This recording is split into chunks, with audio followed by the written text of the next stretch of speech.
मराठा आंदोलक मनोज जरांगे पाटील यांच्या आमरण उपोषणाचा आज चौथा दिवस आहे।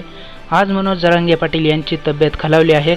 सगळे सोयऱ्या शब्दाच्या अंमलबजावणीसाठी जरांगे पाटील पुन्हा आमरण उपोषण करत आहेत। जरांगे पाटील यांचा बीपी कमी झालाय तर शरीरातील पाणी पातळी कमी झाली आहे। त्यामुळे मनोज जरांगे पाटील यांना उपचाराची गरज आहे।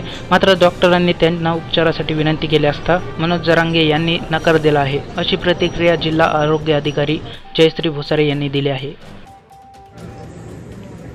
आज सकाळपासूनच प्रकृती खालवलेली आहे। आज उपोषणाचा चौथा दिवस आहे। तर त्या अनुषंगाने त्यांचं जे बीपी पल्स आणि रेग्युलर ती तपासणी करत असतो। सकाळी बीपी त्यांचा बराचसा खालावलेला होता, 84/22 खालची व्हॅल्यू बरीचशी कमी होती। त्याच्यानंतर परत एकदा आता ब्लड शुगर आपली रक्तातील आली तर ती पण 70 झालेली आहे, म्हणजे ही बरीचशी खालच्या साईडला आलेली आहे।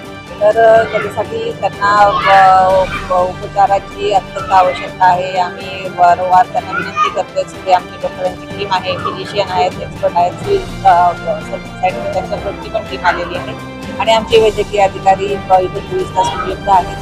परंतु त्यांच्या विनंतीला त्यांनी आमचा नकार दिलेला आहे तुर्तास तरी बघूयात, प्रयत्न करू काय उपचार आपण यांच्यासाठी उपचाराची काय दिशा ठरवता येईल। मी डॉक्टर जयश्री भुसारे, जिल्हा आरोग्य अधिकारी जालना।